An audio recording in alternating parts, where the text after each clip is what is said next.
Soal Ramon Abbas atau dikenal dengan Hush Puppy, itu dia dari Instagram, followersnya tuh banyak banget dan emang postingannya kaya-kaya banget lah. Pokoknya barang-barangnya tuh kalau dikumpulin ya di Zimbabwe yang mungkin anak-anaknya belum sekolah ya, itu tiba-tiba pada lulus S2 semua kalau barangnya dikumpulin semua.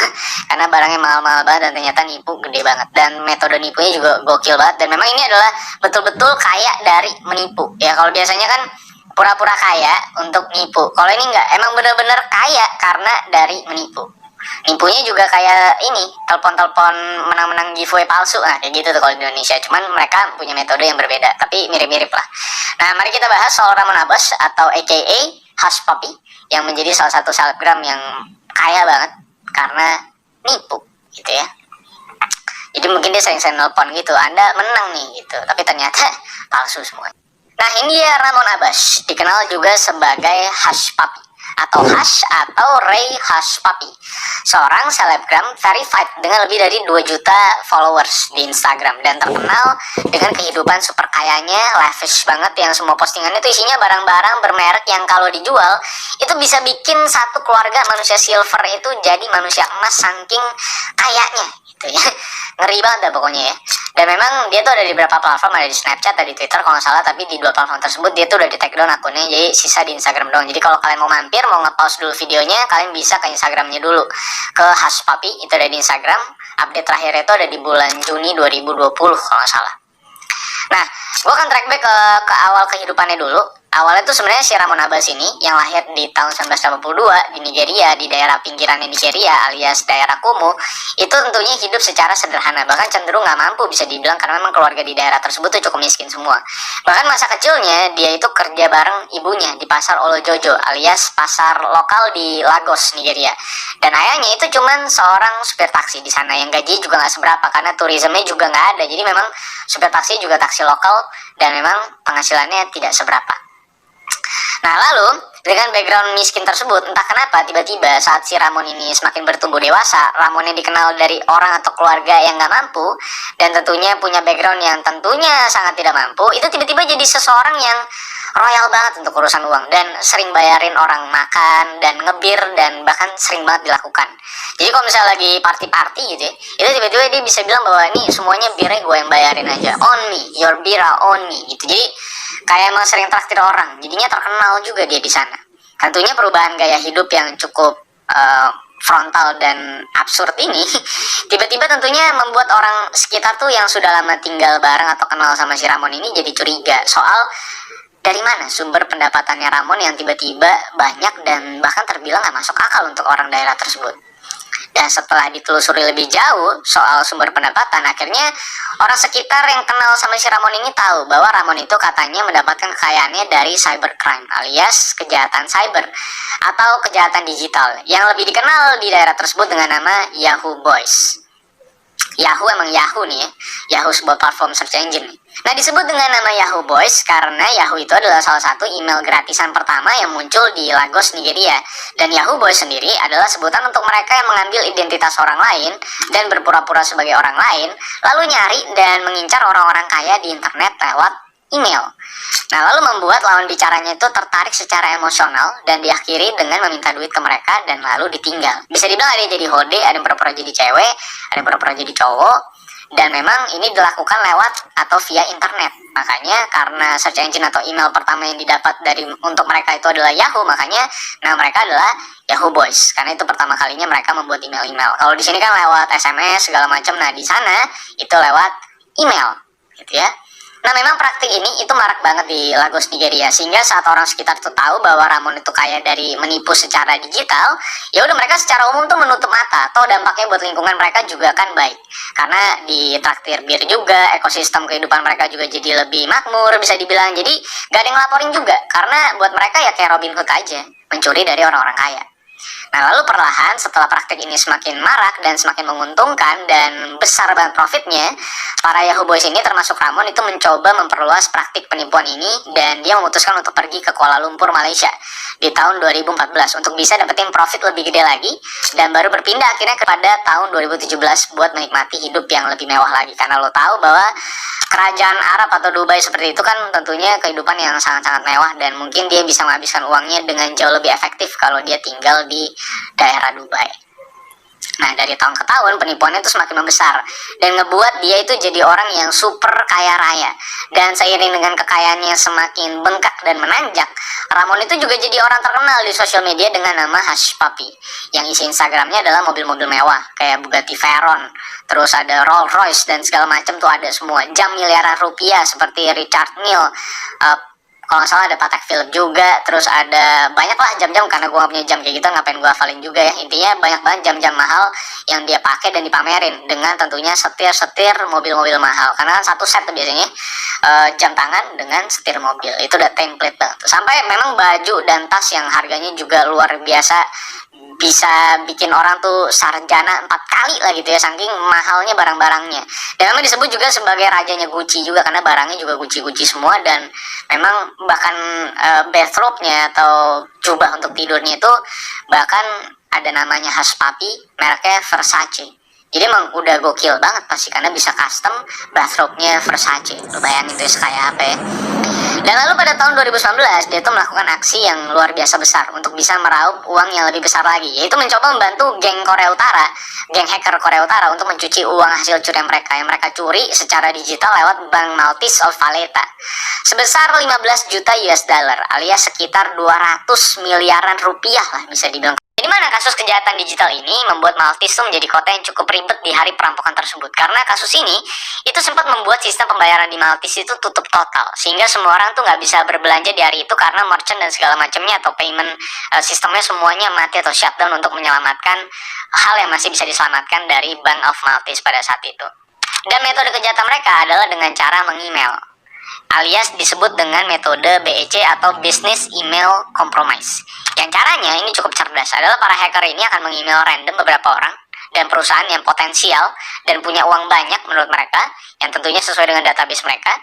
Dengan isi emailnya adalah mereka tuh berpura-pura jadi pihak yang belum dibayar dan meminta orang atau perusahaan tersebut untuk membayarkan ke rekening mereka dengan alasan ganti rekening.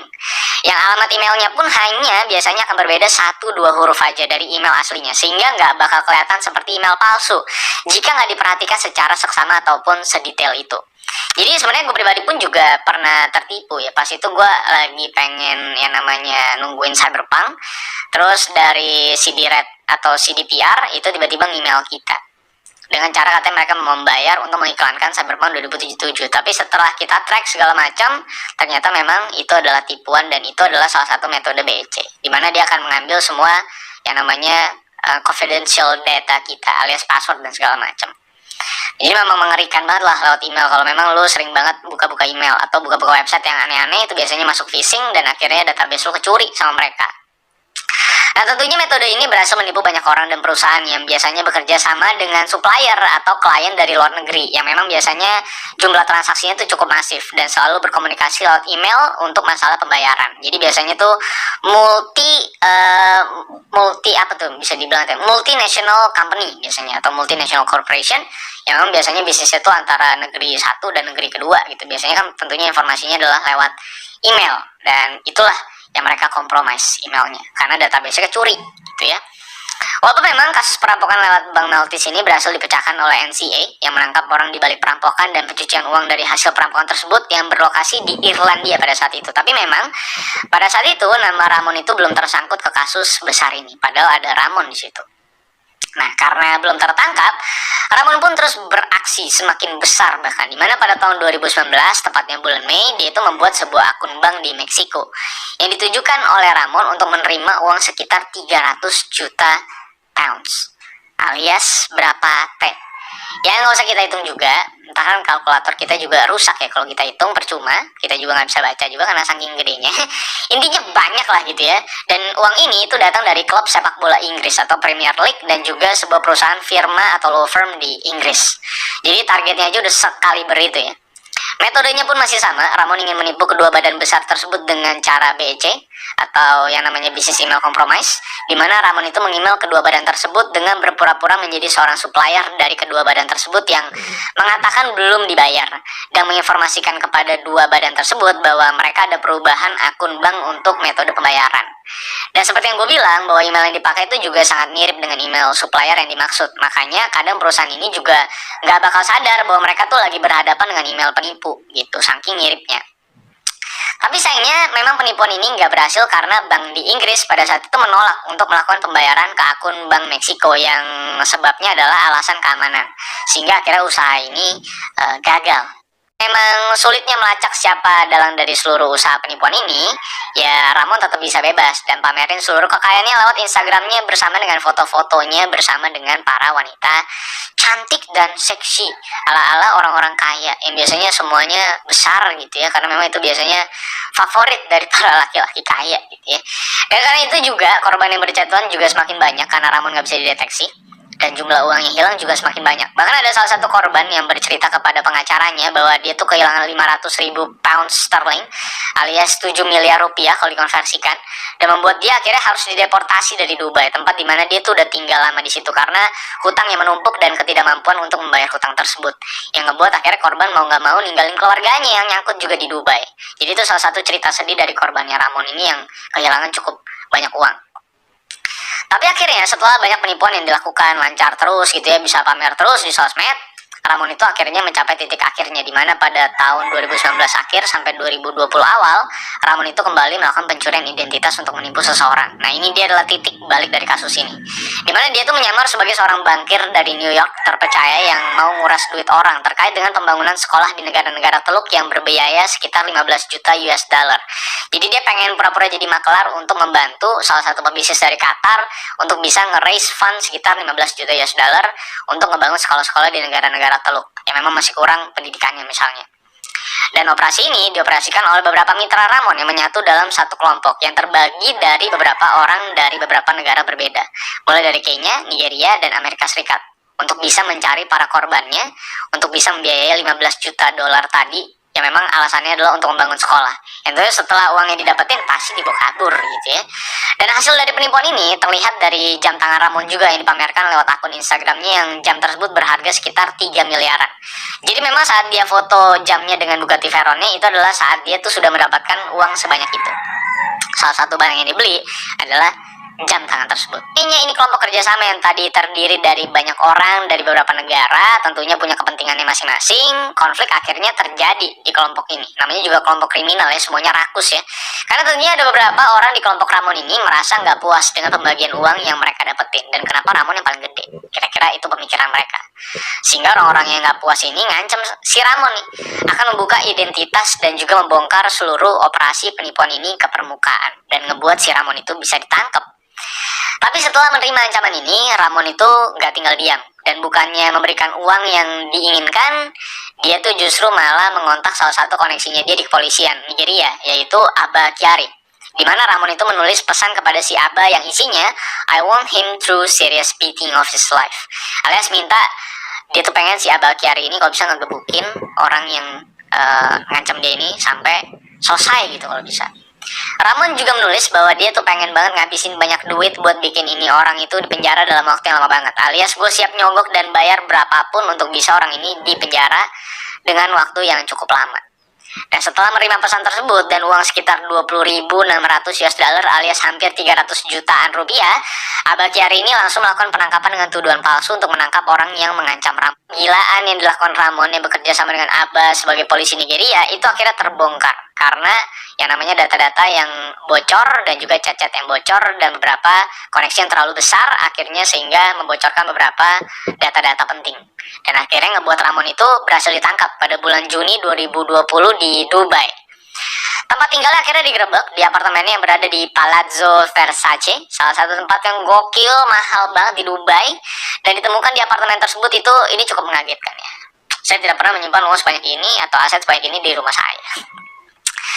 Di apartemennya itu ditemukan ada sebesar 40 juta US dollar dalam bentuk cash. Lu bayangin, dalam bentuk cash 40 juta US dollar. Itu kalau digantiin pakai duit seribuan, itu rumah lantai 2 mah penuh, Pak. Lalu ada 13 mobil mewah senilai 7 juta US dollar. Lu bayangin tuh ya, 13 mobil mewah. 13. Dua aja udah banyak. Ini 13. Terus ada 47 handphone atau HP buat nipu orang. Dan ada juga 15 alat penyimpanan data serta 5 hard disk dan 500.000 email sebagai database mereka untuk menipu. Dan ini adalah database email-email korporat yang gede-gede dan orang-orang kaya. Dan ini semua itu dilakukan, atau penangkapan ini dan penggerebekan ini dilakukan oleh FBI yang menyatakan bahwa dia adalah pemain utama dari kelompok cyber internasional. Turun tangan karena korbannya ada beberapa dari orang Amerika. Makanya FBI bisa turun tangan dan mencari si Ramon dan menangkap dia dan menggeledah dan menggerebek si Ramon di Dubai. Nah, Abah Kyari sebagai polisi yang ikut serta dalam skema penipuan ini pun juga menjadi kejaran FBI karena memang dituntut atau dinyatakan sebagai orang yang ikut serta dalam penipuan besar ini, bahkan salah satu penipuan terbesar di dekade ini. Dan sekarang juga sudah dicopot jabatannya karena kasus yang mempermalukan nama kepolisian Nigeria ini. Dan setelah dihitung oleh FBI, total kerugian yang dialami oleh para korban Ramon ini mencapai 1,8 miliar dolar. Yang lagi-lagi nggak perlu juga kita hitung, karena ya intinya banyak banget gitu. Percuma juga kita hitung ya. Jutaan dolar aja udah banyak, apalagi 1,8 miliar dolar aja. Dan dipercaya seharusnya lebih dari angka tersebut karena banyak yang tidak terdeteksi. Nah, sampai sekarang persidangannya pun sudah berlanjut. Instagramnya udah nggak pernah update lagi pasca penangkapan terakhir 2020 makanya. Dan Ramon sudah mengaku bersalah atas kasus ini. Tapi tetap Instagramnya belum dimatiin sama Instagram, entah apa alasannya. Tapi yang pasti beberapa akun sosial medianya sudah ditutup oleh masing-masing platform. Padahal penutupan akun Ramon ini sangat krusial bisa dibilang untuk ekosistem dan society manusia di Nigeria. Dan memang harus dilakukan. Karena dinilai banyak banget orang-orang tua yang mengajarkan anak-anaknya untuk bisa belajar seperti Ramon yang berhasil sukses dengan menjadi Yahoo Boys. Tapi lagi yang selalu menggagalkan skema-skema besar seperti ini adalah keserakahan selalu. Coba mereka tuh bisa berhenti di satu titik, bersifat adil kepada timnya. Ini harusnya nggak bisa terjadi gitu. Jadi emang lu kalau ngomongin siapa? Pablo atau si El Chapo, semua tuh yang gede-gede yang lawan kriminal tuh selalu runtuh karena sebuah keserakahan. Pasti deh, lu coba lihat aja, semuanya tuh pasti karena serakah. Yang sebenarnya di mana titik finansial mereka tuh sebenarnya mereka udah bisa pensiun gitu. So itulah dia kasus seorang selebgram kaya men, semua orang mengidolakan gitu ya. Kok bisa kaya banget lu, Hush Papi, Ramon, ternyata nipu Jack, nipu semua orang gitu. Malu banget gitu kan ya, kaya-kaya nipu. Tapi itulah dia manusia ya.